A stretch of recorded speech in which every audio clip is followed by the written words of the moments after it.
जब पिछड़ों की सरकार थी, जब बहुजनों की सरकार थी, जब दलित पावर में थे, और वो लालू यादव ही वो आदमी है जिसने सत्ता में हिस्सेदारी दी। 1990 से 2005 तक इस तरह से आपके लोगों ने पिछड़े और अति पिछड़े समाज के लोगों की जमीनों पर जबरन कब्जा किया। याद कीजिए वो दिन जब अंग्रेज नहीं थे देश में, जब मुगल नहीं थे देश में, और देश में कौन लोग थे मुझे बोलने की जरूरत नहीं है। वो घाव आज तक नहीं भरा है। हमारे बहनों और बेटियों के स्तन को ढकने के लिए टैक्स लिया जाता था। छोटे स्तन तो छोटा टैक्स, बड़ा स्तन तो बड़ा टैक्स। वो घाव आज तक नहीं भरा है। बिहार का सबसे बड़ा कोई अपराधी है तो वो बिहार का मुख्यमंत्री नीतीश कुमार है। अगर बिहार का सबसे बड़ा कोई अपराधी है तो वो बिहार का मुख्यमंत्री नीतीश कुमार। किसका शासन है यहाँ पे? पिछले 19 वर्षों से किसका शासन बिहार में है? कौन लोग यहाँ सत्ता में है? क्या वो नीतीश कुमार जी मुख्यमंत्री नहीं है? क्या भाजपा उनकी गोद में बैठ के यहाँ अपना मतलब नहीं साध रही है? इसने पांव फैलाने का जगह दिया ये भाजपा और संघी लोगों को बिहार में, और आज उन लोगों ने अपना पांव फैला दिया है और उत्पीड़न और शोषण लगातार बिहार में हो रहा है। नीतीश कुमार जी से बड़ा अपराधी कोई नहीं है। उन्होंने बिहार को गलत हाथों में डाल करके बिहार को मनुवाद की आग में झोंका है। एसपी यादव जो बयान दिए इस बार हाल फिलहाल में कि सामंती मत बनिए, समाजवादी बनिए। हमारे यादव समाज के भाइयों, हमारे साथ आइए। लड़ाई से कुछ नहीं मिलना है, प्रेम से मिलना है। आप और हम जिस दिन एक हो गए, आप देखिए बिहार में किस तरह से आपकी हमारी सत्ता आएगी। हमारे साथ में कांग्रेस के नेता हैं, फायर ब्रांड नेता है आदित्य पासवान जी से बात करेंगे हम। देखिए सर, स्वागत करना चाहेंगे पहले आपका। बहुत धन्यवाद आपका। क्या कह रहे हैं आप? सदन में इस तरह से गूंजी जा रही है कि भाई दौर याद करिए, 1990 से 2005 का दौर याद करिए, ये कैसे सरकार चला रहे थे लोग।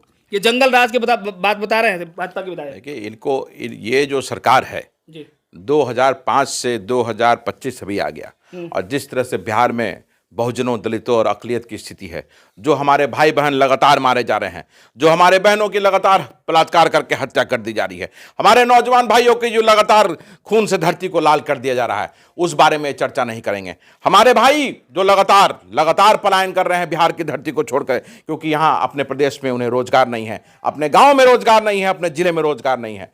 जो भ्रष्टाचार व्याप्त है अंचल से लेके जिले से लेके पूरे प्रदेश में, उसकी चर्चा ये बिल्कुल नहीं करेंगे। ये करेंगे जब पिछड़ों की सरकार थी, जब बहुजनों की सरकार थी, जब दलित पावर में थे, और वो लालू यादव ही वो आदमी है जिसने सत्ता में हिस्सेदारी दी।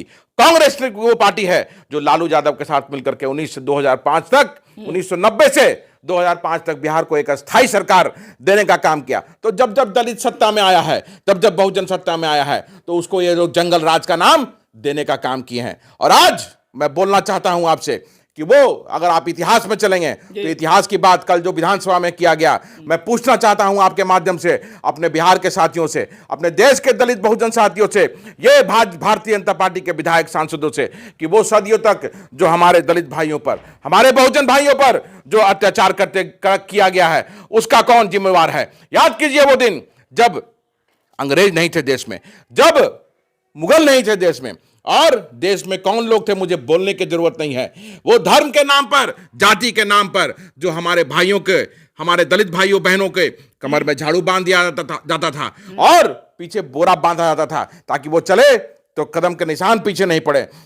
सामने पेट पर मटका बांधा जाता था कि पसीना अगर गिरे तो जमीन पे नहीं गिरे, भी फेंकना है तो उसमें फेंकना है, मटका में जाए वो। तो वो घाव आज तक नहीं भरा है। हमारे बहनों और बेटियों के स्तन को ढकने के लिए टैक्स लिया जाता था। छोटे स्तन तो छोटा टैक्स, बड़ा स्तन तो बड़ा टैक्स। वो घाव आज तक नहीं भरा है। मैं पूछना चाहता हूं आपसे और आपके माध्यम से पूरे देश के लोगों से, दलित भाई बहनों से, कि क्या आपके पूर्वजों ने उत्पीड़न और शोषण झेला, क्या वो घाव आज तक भर पाया?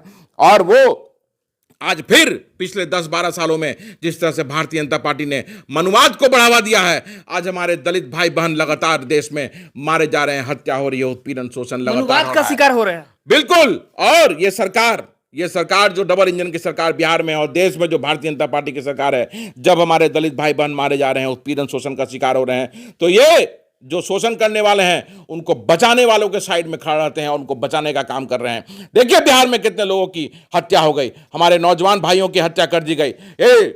सिवान में भरत मांझी की हत्या इसलिए कर दी गई क्योंकि वो मोच रखते थे। खगड़िया में हमारे रविदास भाई की हत्या इसलिए कर दी गई थी क्योंकि वो बुलेट चलाता था और मोटरसाइकिल अच्छे कपड़े पहनता था। हमारी बहन की रविदास बहन की पारू में बलात्कार करके हत्या कर दी गई। हमारी बहन की हत्या कर दी गई, उसका बलात्कार किया गया औरंगाबाद में पूजा की 15 साल की बच्ची की। क्यों मैं पूछना चाहता हूं।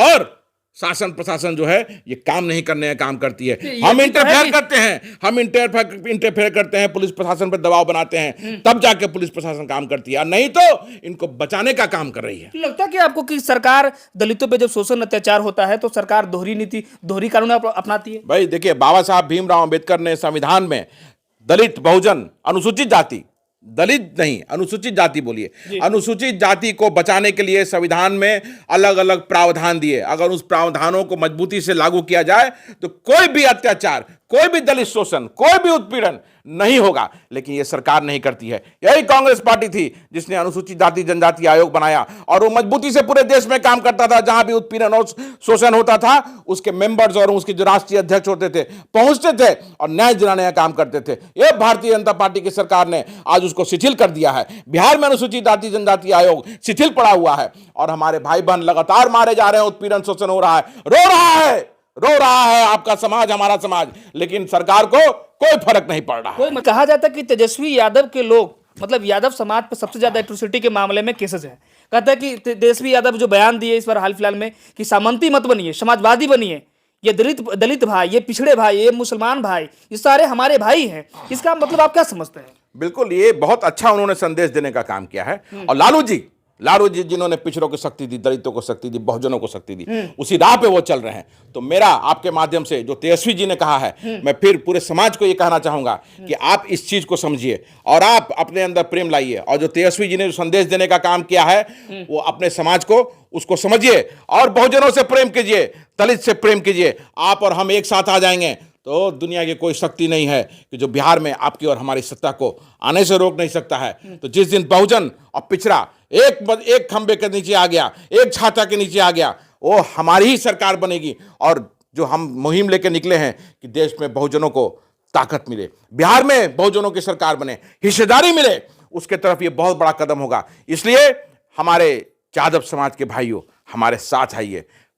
लड़ाई से कुछ नहीं मिलना है, प्रेम से मिलना है। आप और हम जिस दिन एक हो गए, आप देखिए बिहार में किस तरह से आपकी हमारी सत्ता आएगी, बहुजनों की सत्ता आएगी, पिछड़ों की सत्ता आएगी, और ये मनवादी लोग दूर से बैठ के सिर्फ अपना बयान देते रहेंगे। बिहार का सबसे बड़ा कोई अपराधी है तो वो बिहार का मुख्यमंत्री नीतीश कुमार है, जिसने क्या बात कर रहे हैं आप मुख्यमंत्री को? जिसने पांव फैलाने का जगह दिया ये भाजपा और संघी लोगों को बिहार में, और आज उन लोगों ने अपना पांव फैला दिया है, और उत्पीड़न और शोषण लगातार बिहार में हो रहा है हमारे भाइयों बहनों तो का। भाजपा के साथ में नीतीश कुमार आई तब से ये शोषण भाई आप देखिए ना, पहले कहां होता था इतना।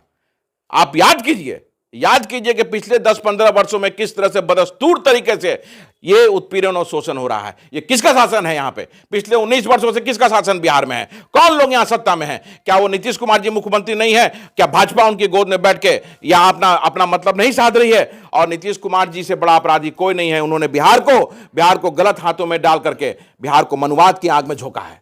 नीतीश कुमार को बड़ा अपराधी मान रहे हैं क्या अपनी? बिल्कुल, अगर आप मनुवाद की आग में समाज को झोंक रहे हैं, अनुसूचित जाति जो मनुवाद का मारा हुआ है वर्षों से, सदियों से, उसको फिर उसी के गोद में डाल रहे हैं, तो आपसे बड़ा अपराधी कोई नहीं है। और ये बिहार देख रहा है, और आने वाला 2025 का चुनाव बिहार का अनुसूचित जाति और जनजाति ये देख चुका है, समझ चुका है, और आपको और भारतीय जनता पार्टी को बाहर करने का काम करेगा। लेकिन कैसे लड़ेंगे 2025 के चुनाव? क्या होगा आपके पास? सिर्फ आरजेडी और कांग्रेस?